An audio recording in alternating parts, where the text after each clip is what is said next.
मैं निर्भय सिंह आपका जीएसट्यूब में स्वागत करता हूं और ये इंट्रोडक्शन है मेरा। और पिछले 7 वर्षों से आपको मार्गदर्शन करता आ रहा हूं राज्य व्यवस्था अर्थव्यवस्था के साथ साथ वैकल्पिक विषय में भी।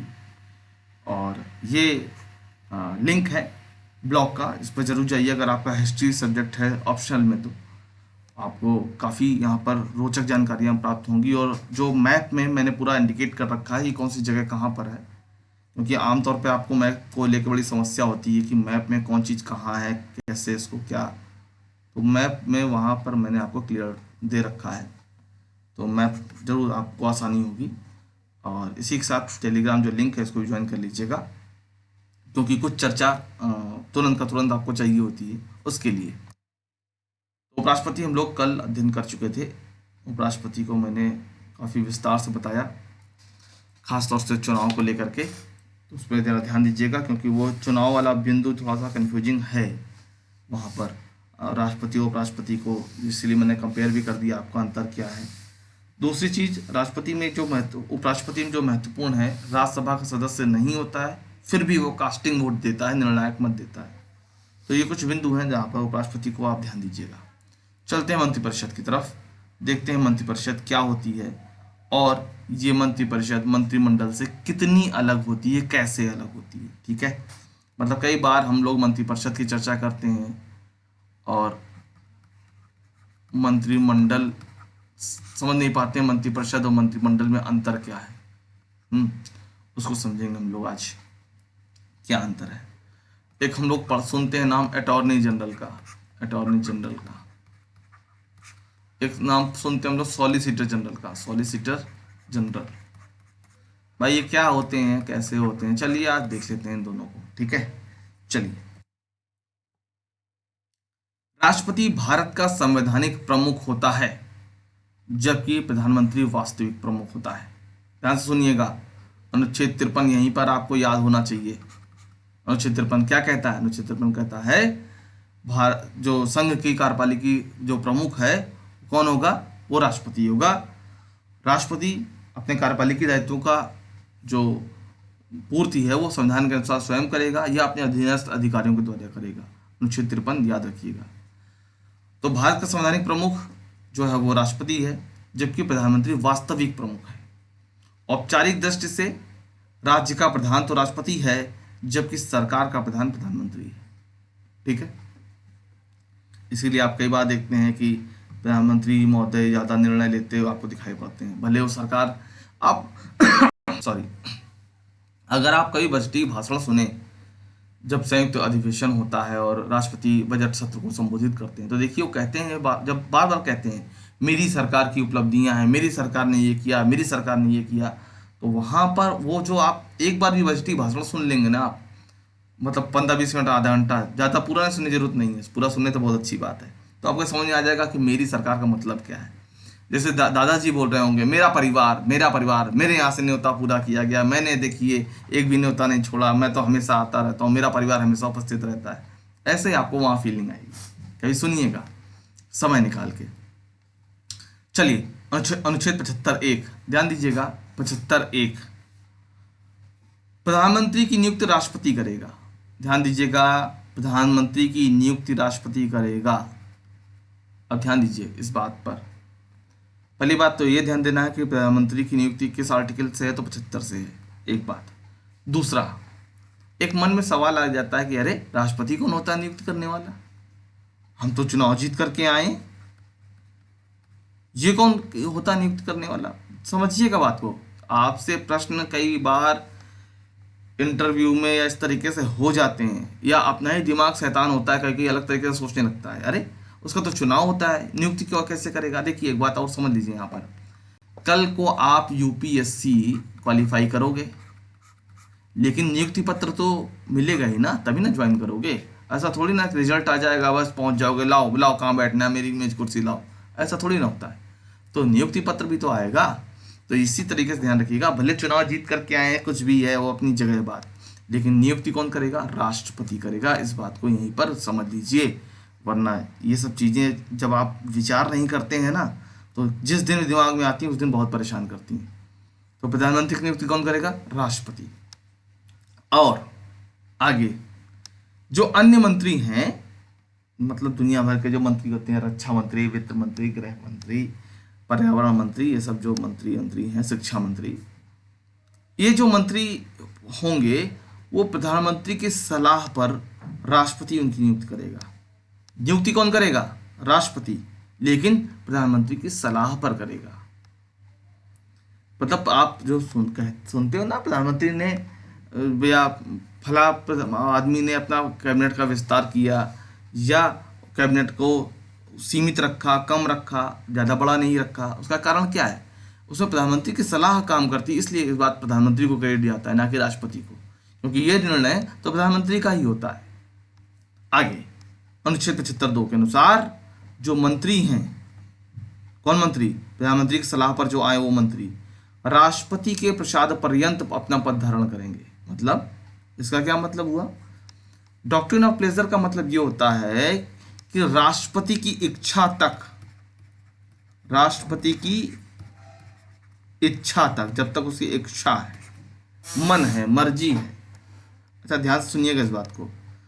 आप कई बार देखते होंगे जब चुनाव आने वाले होते हैं तो कई बार कैबिनेट का विस्तार होता है, कुछ फेरबदल होता है।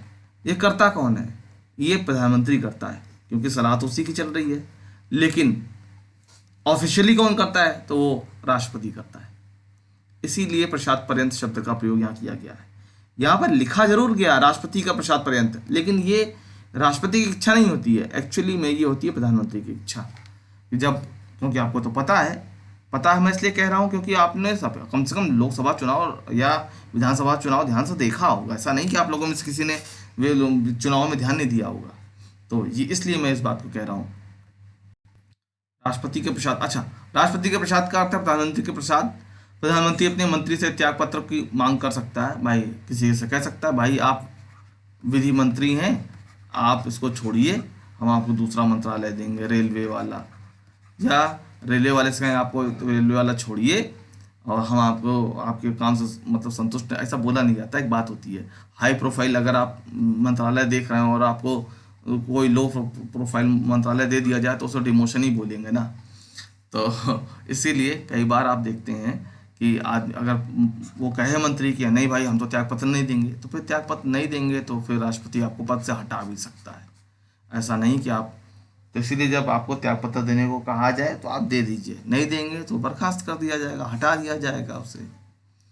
क्योंकि इसलिए हटा दिया जाएगा क्योंकि पावर तो इन्हीं के पास है, क्योंकि राष्ट्रपति के प्रसाद पर्यंत है आपका पद मंत्री वाला। राष्ट्रपति की इच्छा तक है तो राष्ट्रपति से कह दिया जाएगा कान में कि इनको आप हटा दीजिए। क्योंकि और आपको तो पता है कि राष्ट्रपति अपने जो दायित्व हैं वो प्रधानमंत्री या उसकी मंत्रिपरिषद की सलाह से पूरे करता है। खैर आगे देखते हैं। मंत्रिमंडल और मंत्रिपरिषद की सभी बैठकों की अध्यक्षता प्रधानमंत्री ही करता है। मंत्रिमंडल और मंत्रिपरिषद क्या अंतर होता है बता दूंगा, थोड़ा सा आगे चलिए, अभी मंत्रिपरिषद को ही पढ़ लीजिए फिर बताता हूं मैं। अनुच्छेद 75(3) के अनुसार मंत्रिपरिषद लोकसभा के प्रति सामूहिक रूप से उत्तरदायी होती है। ध्यान दीजिएगा इस बात पर, मंत्रिपरिषद किसके प्रति उत्तरदायी होती है? तो लोकसभा के प्रति। आपको लिख सकता है मंत्रिपरिषद का सामूहिक उत्तरदायित्व किसके प्रति है? विकल्प 1 लोकसभा, विकल्प 2 राज्यसभा, विकल्प 3 संसद, विकल्प 4 प्रधानमंत्री। आपसे ये 4 विकल्प देकर के पूछा जाएगा और आप में से ज़्यादातर लोग जो बहुत समझदार होंगे वो प्रधानमंत्री टिक कर देंगे, जो थोड़ा कम समझदार होंगे वो संसद टिक कर देंगे। इस बात पर ध्यान नहीं जाएगा कि प्रधानमंत्री परिषद लोकसभा के प्रति उत्तरदायित्व रखती है, सामूहिक उत्तरदायित्व।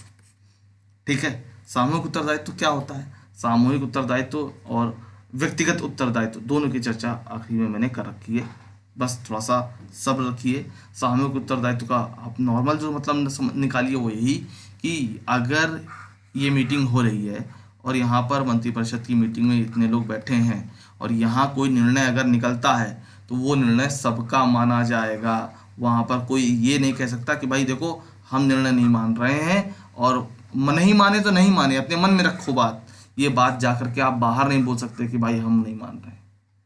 आप सहमत नहीं हैं तो आप चुप रहेंगे, लेकिन आप विरोध नहीं करेंगे। विरोध करेंगे तो मंत्रिपरिषद का से त्यागपत्र दीजिए, फिर विरोध कीजिए आप जाकर के। ठीक है, तो ये है सामूहिक उत्तरदायित्व। राष्ट्रपति मंत्रियों को पद और गोपनीयता की शपथ दिलाता है, तो शपथ दिलाने का काम राष्ट्रपति के पास है। अच्छा, यदि किसी ऐसे व्यक्ति को मंत्री बनाया जाता है जो किसी भी सदन का सदस्य नहीं है, तो उसे 6 माह के भीतर सदन की सदस्यता प्राप्त करनी होगी। ऐसा करने में अगर असफल होते हैं तो मंत्री पद पर नहीं रह सकते। ध्यान दीजिएगा अब यहाँ पर क्या कह रहा है। मान लीजिए, एक उदाहरण दे रहा हूँ मैं, उदाहरण तो सटीक ही है। चलिए, जयशंकर साहब हैं, जयशंकर साहब, एस जयशंकर साहब, जो कि हमारे विदेश मंत्री हैं। ये जब शुरुआत में विदेश मंत्री नियुक्त हुए थे उस समय तो ये चुनाव लड़के तो आए नहीं थे, तो चुनाव लड़के नहीं आए थे तो भी इनको विदेश मंत्री बना दिया गया। बाद में राज्यसभा से फिर एंट्री कराई गई, राज्यसभा की उनको सदस्यता दी गई, राष्ट्रपति का चुनाव लड़े, वो राज्यसभा का जीते वो, ठीक है। लेकिन अगर वो 6 माह के भीतर सदस्यता नहीं प्राप्त कर पाते तो उनको अपने पद से त्यागपत्र देना पड़ता, और इस जो लोकसभा का कार्यकाल है उसमें अब दोबारा ये मंत्री नहीं बनाए जा सकते थे। ये बात कही गई है AR चौहान मामले में कि भाई अगर एक व्यक्ति 6 माह के भीतर मंत्री पद हासिल नहीं कर किसी सदन की सदस्यता हासिल नहीं कर पाता है तो उसे त्यागपत्र देना होगा, और वो वर्तमान का जो चल रहा है सत्र कार्यकाल जो चल रहा है लोकसभा का, विधानसभा का, कहीं का भी, लोकसभा का अगर कार्यकाल चल रहा है या राज्यसभा का चल रहा है, या आपको मैं स्पष्ट कहूँ तो जो संसद का या विधानमंडल का जो सत्र चल रहा है, जो कार्यकाल चल रहा है, उसमें दोबारा ये अवसर नहीं मिलेगा कि आपको दोबारा नियुक्त किया जाए, दोबारा 6 महीने का समय दिया जाए। ये दोबारा नहीं होगा, जो होगा एक ही बार होगा। और एक बार में अगर आप मंत्री पद अगर हासिल हो गया है तो आपको 6 महीने के भीतर किसी न किसी सदन की सदस्यता लेनी ही होगी। मान लीजिए जयशंकर साहब हैं, किसी भी सदन के सदस्य नहीं है, ना लोकसभा के हैं ना ये राज्यसभा के हैं, और इनको बना दिया गया है मंत्री, ठीक है, मंत्री बन गए। अब मंत्री बन तो गए, कितने समय के लिए रहेंगे? 6 माह के लिए। इस 6 माह में ये लोकसभा या राज्यसभा, आमतौर पर ये राज्यसभा से ही चुनाव होते रहते हैं लगातार 2-2 साल पे, तो राज्यसभा से ही होती है। या कई बार आप देखते हैं लोकसभा सीट पे उपचुनाव हो जाते हैं, क्योंकि कोई बहुत सांसद ऐसे होते हैं जो 2-2 जगह से लड़ रहे होते हैं चुनाव, तो वहाँ पर उपचुनाव भी हो जाते हैं। तो कहीं से भी लोकसभा के सदस्य बने या राज्यसभा के सदस्य बने, कहीं के सदस्य बने, बस सदन की सदस्यता आपके वो 6 माह के अंदर लेनी है। 6 माह के अंदर अगर नहीं ले पाते हैं तो आपका मंत्री पद खत्म हो जाएगा, मंत्री पद से त्यागपत्र देना पड़ेगा, और इस कार्यकाल में दोबारा मौका आपको नहीं मिलेगा। उम्मीद करता हूँ ये बात समझ में आ गई होगी।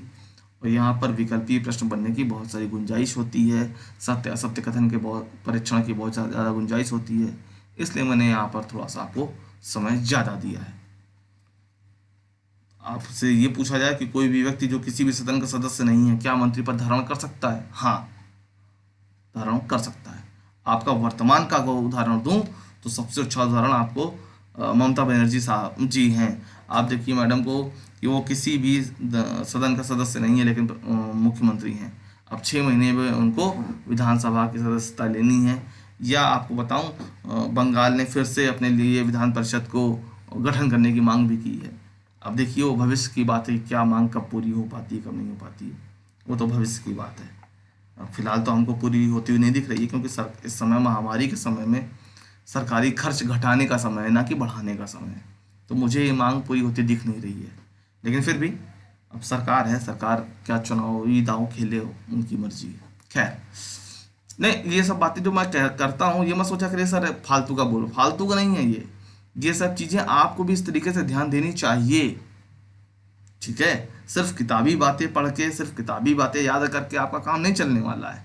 आपको इन सब चीज़ों को ध्यान रखना ही पड़ेगा। तो महामारी का समय है, सरकार अपना खर्च घटाएगी कि बढ़ाएगी? निश्चित रूप से घटाएगी, क्योंकि कर टैक्स वैक्स से पैसा आता था, अब काम धंधे हो नहीं रहे तो टैक्स पैसा कहाँ आएगा? आ नहीं रहा है। जो है भी पैसा वो इस मेडिकल सुविधाओं में खर्च हो रहा है। तो अब नया खर्च सरकारी क्यों फालतू का रखा जाएगा कि विधान परिषद गठन किया जाए इनके लिए? वो वाली पॉइंट मैंने कहा और कोई बात नहीं की। अनुच्छेद 78 इसकी चर्चा हम लोग कर चुके हैं कि प्रधानमंत्री का कर्तव्य होगा, ध्यान दीजिएगा कि ये कर्तव्य प्रधानमंत्री का है कि मंत्रिपरिषद के सभी निर्णय राष्ट्रपति को सूचित करे।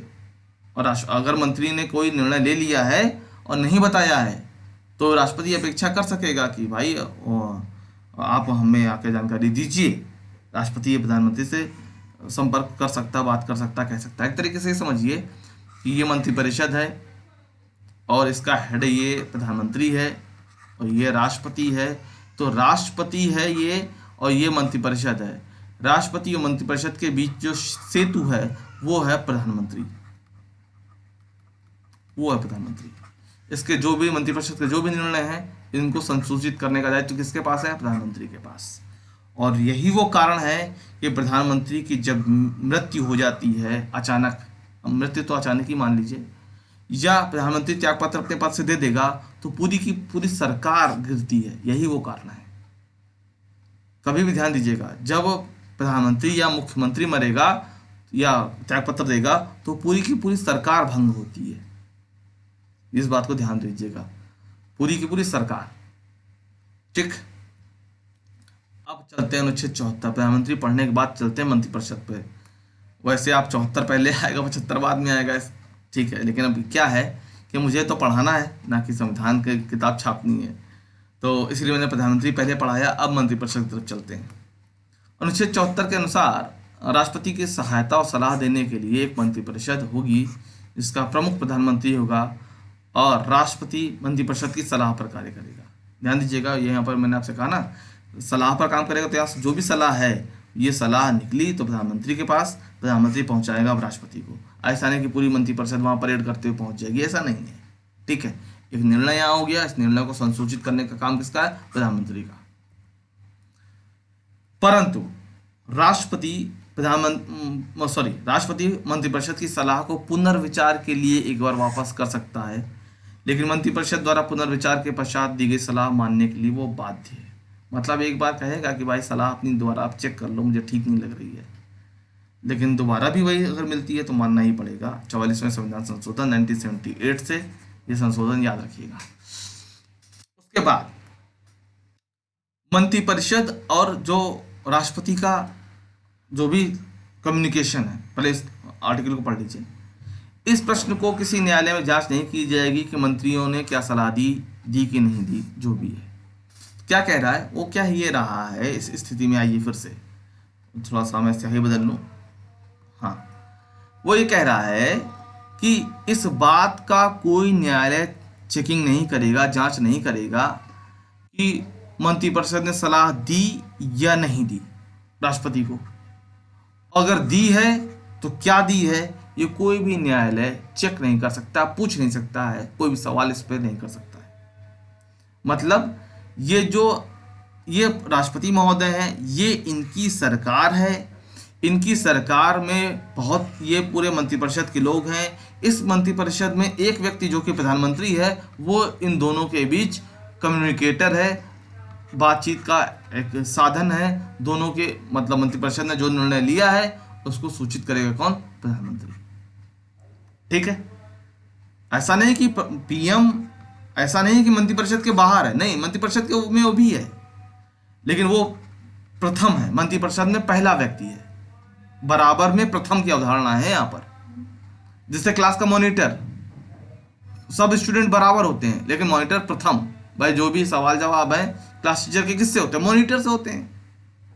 ठीक है, तो ये इस पॉइंट को समझ लेंगे तो बहुत सारे चीज़ों को आपको रखना नहीं पड़ेगा। हाँ, तो मंत्रिपरिषद ने क्या सलाह दी, क्या सलाह नहीं दी भी कि नहीं दी, ये कोई नहीं पूछ सकता है। ठीक है, किसी न्यायालय में जांच का विषय ये नहीं हो सकता है कि क्या चर्चा हो रही है।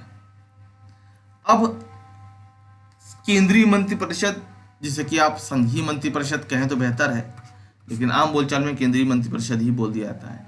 मैंने पहले भी कहा केंद्र की जगह संघ बोलेंगे तो ज़्यादा बेहतर रहेगा। अब क्या है, केंद्रीय मंत्रिपरिषद का प्रमुख प्रधानमंत्री होता है। इसकी चर्चा मैं कर चुका हूँ, लेकिन लिखा है इसलिए थोड़ा सा ध्यान दे लीजिए। मैं ज़्यादातर चीज़ें चर्चा कर ही चुका हूँ। संविधान के 74(1) में राष्ट्रपति की सलाह के लिए मंत्रिपरिषद का उपबंध किया गया है। मंत्रिपरिषद मंत्रिमंडल से बड़ा समूह होता है। ध्यान दीजिएगा अब यहाँ पर, मंत्रिपरिषद मंत्रिमंडल से बड़ा समूह होता है। मंत्रिमंडल केवल प्रमुख मंत्री शामिल होते हैं। मंत्रिमंडल जिसे कि आप कैबिनेट भी कहते हैं, कैबिनेट। ठीक है, कैबिनेट। तो मंत्रिमंडल में केवल प्रमुख मंत्री होते हैं, जबकि मंत्रिपरिषद में सभी मंत्री होते हैं। सभी मंत्री का क्या मतलब, इसमें मंत्रिपरिषद में क्या कौन कौन होगा, तो मंत्रिमंडल होगी प्लस मंत्री होंगे, सॉरी स्वतंत्र प्रभार होगा वाले मंत्री होंगे, प्लस यहाँ पर होंगे उप मंत्री। मंत्री, स्वतंत्र प्रभार, उप मंत्री, 3 लेयर होती है। कैबिनेट मंत्री, जिसको कि आप मंत्रिमंडल कहते हैं, ठीक है। कैबिनेट मूल संविधान में नहीं था, ये शब्द ही नहीं था मूल संविधान में, आपको बताऊं मैं। 44वें संविधान संशोधन 1978 द्वारा अनुच्छेद 352 में शामिल किया गया। इसकी चर्चा मैं आपसे एक बार कर चुका हूं। तथा आपातकाल लागू की सिफारिश में मंत्रिमंडल के सदस्यों द्वारा हस्ताक्षर किए जाने की बाध्यता आरोपित की गई है। ये बस अनुच्छेद 352 ही एकमात्र जगह है जहां पर मंत्रिमंडल शब्द का प्रयोग किया गया है, कैबिनेट शब्द का प्रयोग किया गया है। बाकी हर जगह आपको मंत्रिपरिषद ही मिलेगी। कैबिनेट मंत्री मंत्रिपरिषद के सबसे महत्वपूर्ण मंत्री होते हैं, जो अपने विभागीय मंत्रालय के प्रमुख होते हैं। जैसे कि आप देखिए, रक्षा मंत्री हो गया, गृह मंत्री हो गया, ये सब जो कैबिनेट के सदस्य होते हैं। जो आप देखेंगे ना, पीएम के साथ कुछ लोग खास तौर पे जुड़े रहते हैं, वो कैबिनेट वाली बात है। जो पार्टी में वरिष्ठ होते हैं, जो खास होते हैं, उन्हीं को इस तरीके के पद भी दिए जाते हैं। रक्षा मंत्री हो गया, विदेश मंत्री हो गया, गृह मंत्री हो गया, तो ये विशेष लोगों, वित्त मंत्रालय हो गया, ये विशेष लोगों का जो पार्टी में होते हैं उन्हीं को दिया जाता है, और वही कैबिनेट भी कहलाते हैं। फिर राज्य मंत्री होते हैं। राज्य मंत्री भी 2 प्रकार के होते हैं, एक स्वतंत्र प्रभार वाले, एक बिना स्वतंत्र प्रभार वाले। देखिए, कैबिनेट की बैठक में इनको भाग लेने का अधिकार नहीं होता, ये अंतर होता है। मंत्रिपरिषद में जब बैठक होती है, मंत्रिमंडलीय बैठक होती है, उसमें राज्य मंत्री शामिल नहीं होते हैं। शामिल होते कब हैं, जब इनको बुलाया जाए। इनको बुलाया नहीं जाएगा तो ये नहीं जाएंगे। जब कैबिनेट की मीटिंग में सभी लोगों को आना रहता है, कैबिनेट में जितने लोग हैं सबको आना है, लेकिन राज्य मंत्री को नहीं आना है जब तक उनको बुलाया ना जाए। देखिए, स्वतंत्र प्रभार वाले मंत्री क्या होते हैं कि अपने विभाग के प्रमुख होते हैं, जबकि बिना स्वतंत्र प्रभार वाले मंत्री आप देखेंगे कि वो कैबिनेट मंत्री के भार साधक के रूप में होते हैं। देखिए, जैसे कि वर्तमान में तो टीवी से बहुत समय से दूर हूँ, लेकिन देखिए आप देखेंगे कि निर्मला सीतारमण जब प्रेस कॉन्फ्रेंस करेंगे तो उनके बगल में आपको अनुराग ठाकुर मिल जाएंगे। तो निर्मला सीतारमण जी जो हैं वो विधि मंत्रालय संभाल रही हैं, ये आपको मिलेंगे वो राज्य मंत्री के तौर पे, ये भी लिखा जाएगा, ठीक है। वित्त मंत्रालय स्वतंत्र प्रभार लिखा जाएगा। अब इसका क्या मतलब है, वित्त मंत्रालय स्वतंत्र प्रभार का मतलब ये बहुत बड़ा विभाग है, इसको संभालने के लिए एक भार साधक मंत्री को लगाया गया है।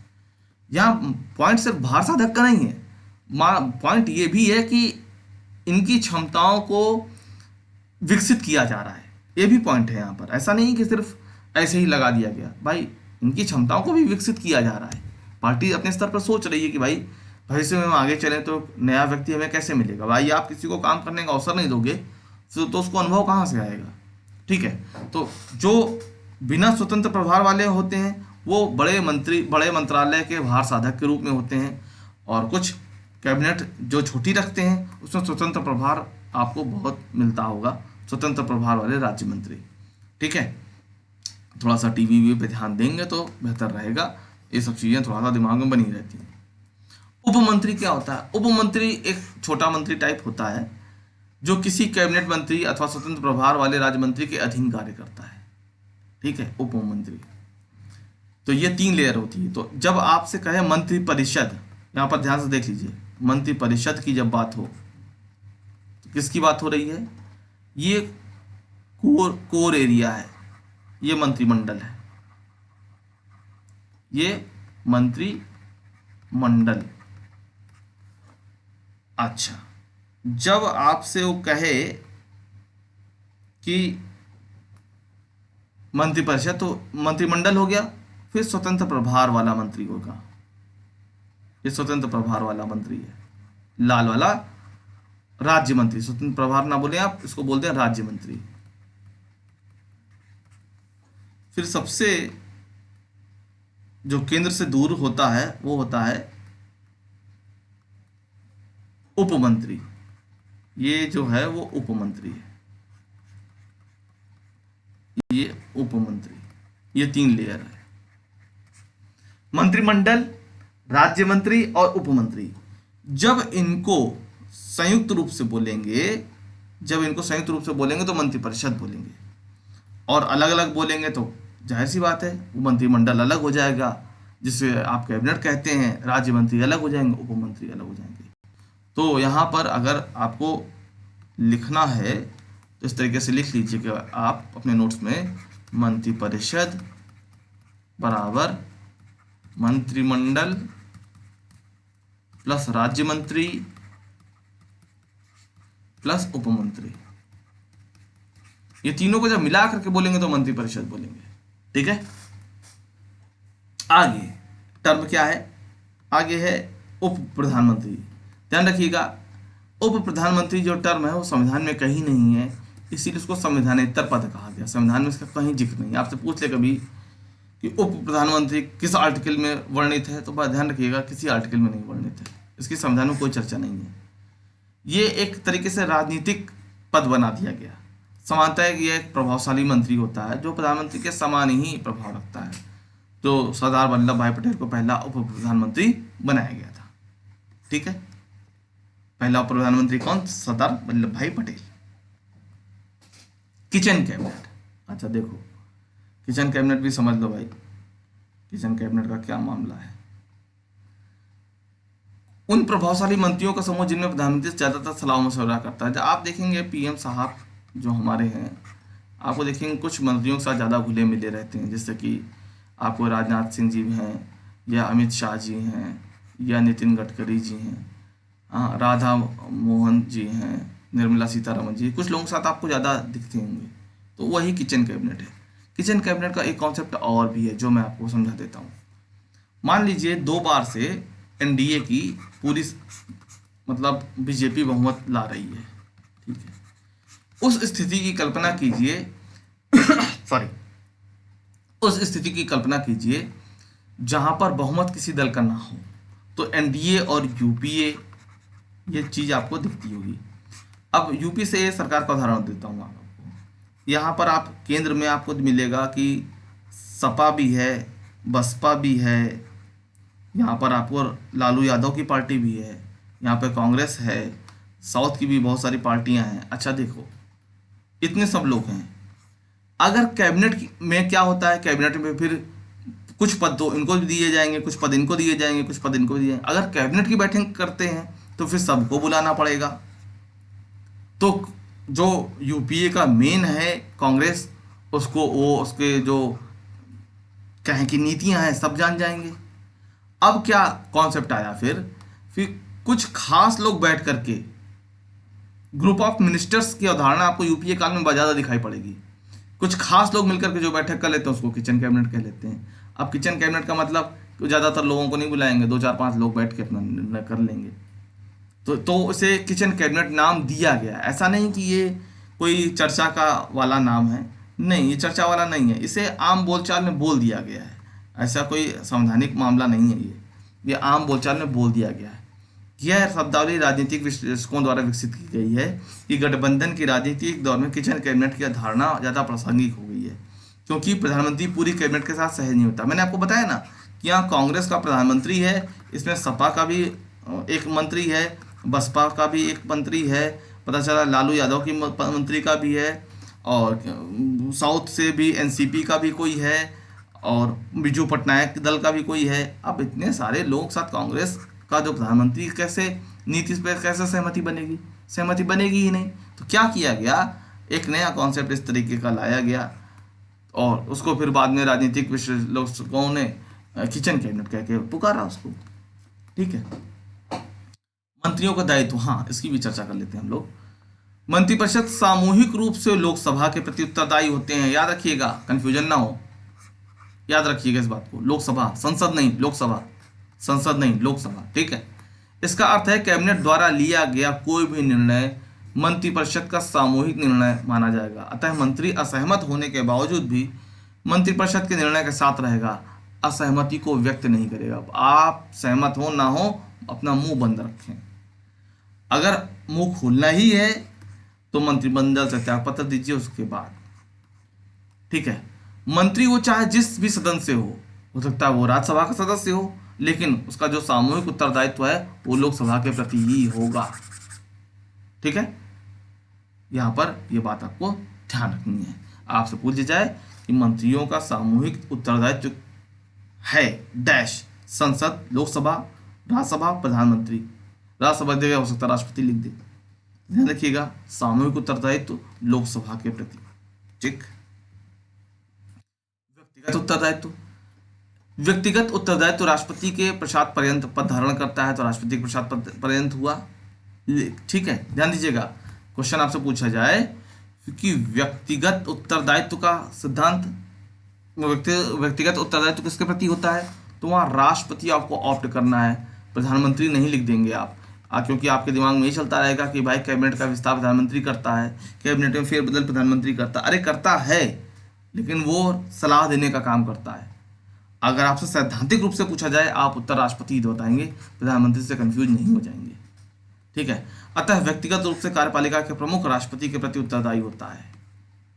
ठीक है, जिसका व्यावहारिक अर्थ है वह प्रधानमंत्री के प्रति व्यक्तिगत रूप से उत्तरदायित्व होता है। ये व्यवहारिक अर्थ है। अभी चर्चा मैंने आपसे की कि भाई कैबिनेट का फेरबदल कौन करता है, तो प्रधानमंत्री करता है। कैबिनेट में विस्तार करता है तो प्रधानमंत्री करता है। लेकिन यहाँ पर जो आपने पढ़ा है अभी कि राष्ट्रपति नियुक्ति करता है प्रधानमंत्री की सलाह पर, आपने दूसरा जो 75(2) पढ़ा है वो ये पढ़ा है कि जो भी मंत्री होते हैं वो राष्ट्रपति के प्रसाद पर्यंत होते हैं। राष्ट्रपति के प्रसाद पर्यंत का मतलब राष्ट्रपति की इच्छा। अब राष्ट्रपति की इच्छा तो जाहिर सी बात है व्यक्तिगत उत्तरदायित्व तो कहाँ किसके प्रति हुआ, तो प्रसाद पर्यंत। बात को ध्यान रखिएगा। अगर आपसे पूछा जाए कि व्यक्तिगत उत्तरदायित्व मंत्री का किसके प्रति है, आप बोलेंगे राष्ट्रपति के प्रति, जिसका एग्जीक्यूशन हमें ऐसा दिखता है कि प्रधानमंत्री कर रहा है, वो बात अलग है, प्रधानमंत्री कर रहा है। ठीक है, तो आप उत्तर राष्ट्रपति ही देंगे। मतलब यह व्यवहारिक अर्थ जरूर है, लेकिन व्यवहारिक अर्थ से कंफ्यूज नहीं होंगे, क्योंकि आर्टिकल में साफ साफ लिखा है मंत्री राष्ट्रपति के प्रसाद पर्यंत पद धारण करता है, राष्ट्रपति की इच्छा तक पद धारण करता है। ये सब तो मैंने आपको समझाने के लिए लिखा है ना, पढ़ाने के लिए लिखा है कि आपको समझा सकूं, मैं आपको चीज़ों को समझा सकूं। इसलिए थोड़ी लिखा है कि आप इसको प्रधानमंत्री मान लें, नहीं, राष्ट्रपति ही है। और लिख इसलिए लेता हूं कि चीज़ें कई बार पढ़ाने में रह जाती हैं। जैसे कि आपने कल के में देखा उपराष्ट्रपति का चुनाव और राष्ट्रपति की तुलना बाद में अलग पेज लेकर के मैंने आपको पढ़ाया है। इसलिए लिख लिया था कि भाई पढ़ाते समय ध्यान से भटकने ना, ध्यान से कहीं उतर ना जाए, इसलिए लिख लिया जाता है। तो इसमें आप ये नहीं सोचने लगे कि व्यक्तिगत उत्तरदायित्व प्रधानमंत्री के पास है, नहीं, व्यक्तिगत उत्तरदायित्व जो है वो राष्ट्रपति के है। इसीलिए मैं इतने जोर देकर इतनी बार बार एक बात रट रहा हूँ। चलते हैं अटॉर्नी जनरल की तरफ। महान्यायवादी, अटॉर्नी जनरल।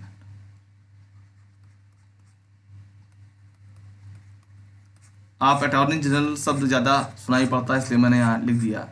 इसको कहते हैं महान्यायवादी हिंदी में, अटॉर्नी जनरल, आर्टिकल 76। ठीक है, चलिए। महान्यायवादी भारत सरकार का सर्वोच्च विधि अधिकारी है। आपको बताऊं, जैसे आपने फिल्में देखी होंगी और आमतौर पर एक जो विलेन होता है, विलेन कहता है कि उसको पुलिस वाले गिरफ्तार करके ले जाते हैं, पकड़ के, मान लीजिए गिरफ्तार। जो ऐसे मामले में पुलिस थोड़ा सा हीरो टाइप, हीरो जो होती है वही पुलिस होती है, मतलब उसमें हीरो जो होगा पुलिस के रोल में होगा। और विलेन का फिर जो वकील आता है, वो विलेन पुलिस वाले को धमकी क्या देता है कि तुमसे बात तो मेरा वकील करेगा। तो ये जो लाइन है ना, तुमसे बात अब मेरा वकील करेगा, अब मेरा वकील जो, आप इस बात को पकड़ लीजिए। अब ऐसे समझिए कि भारत सरकार का जो वकील है वो ये है। जहां कहीं भी कोई भी भारत सरकार का पक्ष कहीं रखना होगा, कौन रखेगा कोर्ट में, तो अटॉर्नी जनरल रखेगा। भारत सरकार का पक्ष अगर रखना है कौन रखेगा, अटॉर्नी जनरल रखेगा, महान्यायवादी रखेगा। ठीक है, चलिए।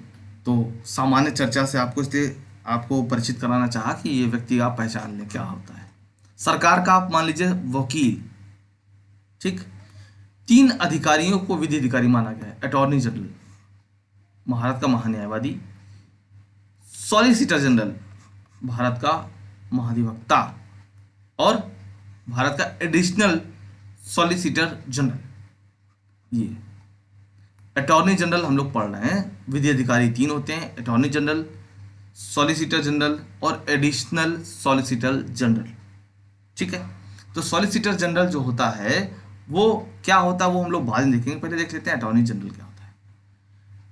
इसमें भारत का महान्यायाधीश सर्वोच्च स्तर पर है, मतलब इन तीनों की अगर बात करें सर्वोच्च न्याय विधि अधिकारी की, तो अटॉर्नी जनरल जो है वो प्रमुख होता है। ठीक है, बाकी जो दो हैं कौन, एक है सॉलिसिटर जनरल, एक है एडिशनल सॉलिसिटर जनरल। ठीक, ये इसके अधीनस्थ होते हैं। क्यों होते हैं, कैसे होते हैं, अभी चर्चा करेंगे, लेकिन महान्यायवादी पे पहले ध्यान दीजिए क्योंकि यहाँ इंपॉर्टेंट है थोड़ा सा। महान्यायवादी नियुक्त होने के लिए उन आवश्यक योग्यताओं का होना आवश्यक है जो उच्चतम न्यायालय के न्यायाधीश के लिए। ठीक है, तो उच्चतम न्यायालय के न्यायाधीश की जो नियुक्ति योग्यता होनी चाहिए वही होनी चाहिए। ठीक है, यहाँ पर भी महान्यायवादी भी राष्ट्रपति के प्रसाद पर्यंत होगा। मैंने आपसे कहा एक बात कि ये सरकार का वकील होता है, तो जाहिर सी बात है सरकार जब बदलेगा तो सरकार का वकील भी तो बदलेगा, पॉइंट वाली बात है। इसीलिए मैंने आपको वो लाइन पहले पकड़ाई कि विलेन जो कहता है तुमसे बात तो मेरा वकील करेगा, तो ये इसीलिए मैंने आपको ये पहले बताया। तो जब सरकार बदलेगी तो सरकार का वकील भी बदलेगा और उसे ऐसा वेतन प्राप्त करेगा जो राष्ट्रपति तय करे। आज का वीडियो थोड़ा लंबा हो गया, आप 2 बार देख लीजिएगा, है ना। क्षेत्र 3 के अनुसार महान्यायवादी को अपने कर्तव्य के पालन में भारत के राज्य क्षेत्र में सभी न्यायालयों में सुनवाई का अधिकार है। सभी न्यायालय में सुनवाई का अधिकार किसके पास है, वो महान्यायवादी के पास। महान्यायवादी संसद के किसी भी सदन में, बहुत ध्यान से पढ़िएगा इस आर्टिकल को, सत्य असत्य कथन के परीक्षण में आपसे यही सवाल होता है। महान्यायवादी को संसद के किसी भी सदन में, दोनों सदनों की बैठक में, संसद की किसी भी समिति में जिसका वो सदस्य है की कार्रवाई में भाग लेने, उसे बोलने का अधिकार है। हालांकि उसे संसद के सदनों में मत देने का अधिकार नहीं है। मत देने का अधिकार इसलिए नहीं है क्योंकि वो सदस्य नहीं है, इसमें याद रखने वाली बात ही नहीं कोई। वो संसद का सदस्य तो है नहीं, चुनाव हुआ तो है नहीं, तो वोट क्यों करेगा, नहीं करेगा। लेकिन हाँ, वो बैठक में शामिल हो सकता है बुलाया जाए तो।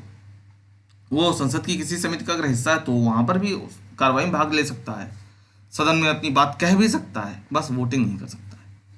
और जिस समय वो संसदीय कार्य में शामिल होगा और संसद में अपना कोई भी वक्तव्य दे रहा होगा, तो जैसे भी उसी कार्रवाई में शामिल होगा, तो वही विशेषाधिकार प्राप्त होंगे जो सांसदों को प्राप्त हैं अनुच्छेद 105 से।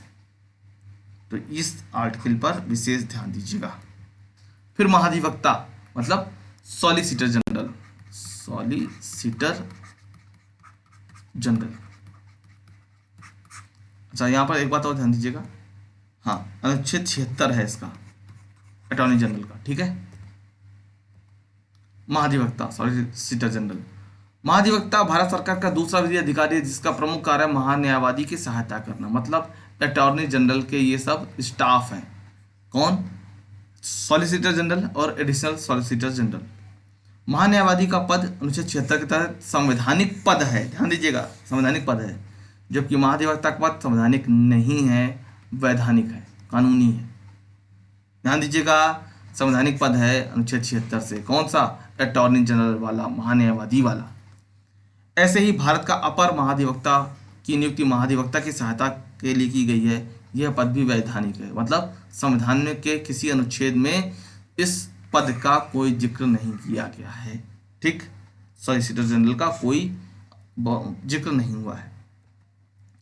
तो अगर आपको मैं साधारण भाषा में समझाने की कोशिश करूं 1 मिनट लेकर के कि अटॉर्नी जनरल कौन है, तो सरकार का वकील है, यह है सरकार का वकील जो कोर्ट में प्रतिनिधित्व करेगा केंद्र सरकार का। ठीक है, अब कई बार ऐसा आपने देखा होगा कि सुप्रीम कोर्ट में एक से अधिक केस होते हैं, कई बार आपने देखा होगा। तो अगर एक ही समय में 2 केस लग गए तो एक आदमी 2 जगह तो जा नहीं पाएगा ना। भारत सरकार का जो इतने सारे मंत्रालय है, उनके जो विधि संबंधित जो मामले हैं, एक आदमी तो संभाल नहीं पाएगा। इसीलिए इसको 2 लोग और दिए गए हैं उसी टाइप के, सॉलिसिटर जनरल और एडिशनल सॉलिसिटर जनरल, है ना, ताकि इसकी सहायता कर सकें वो। बाकी ये पद संवैधानिक नहीं है, कानूनी है। ये जानकारी के लिए सिर्फ दे दिया, पढ़ा दिया है आपको, संविधान में ऐसे कोई जिक्र नहीं है। अब चूंकि नियुक्तियां होती रहती हैं, चर्चा का विषय बनता रहता है, तो मन में उत्सुकता भी रहती है, इसलिए मैंने आपसे चर्चा की यहाँ पर। ठीक है, वीडियो लंबा हो गया है, आप 2 बार में देख लीजिएगा। तो अभी वीडियो को यहीं पे विराम देता हूँ, और आपका राष्ट्रपति, उपराष्ट्रपति, मंत्रिपरिषद, प्रधानमंत्री, महान्यायवादी मतलब कार्यपालिका लगभग कंप्लीट हो गई, लगभग क्या कंप्लीट ही हो गई। अब हम लोग पढ़ेंगे तो संसद पढ़ेंगे। ठीक है, तो वीडियो को लाइक कीजिएगा, शेयर कीजिएगा, चैनल सब्सक्राइब नहीं किया अभी तक तो सब्सक्राइब कीजिएगा। ये लिंक ब्लॉग का है, ज़रूर देख लीजिएगा एक बार, जिसका हिस्ट्री ऑप्शन है उसके लिए बहुत उपयोगी है। और ये टेलीग्राम समूह है, जरूर ज्वाइन कर लीजिए। वाणी को विराम देता हूँ, आप सभी को बहुत बहुत धन्यवाद।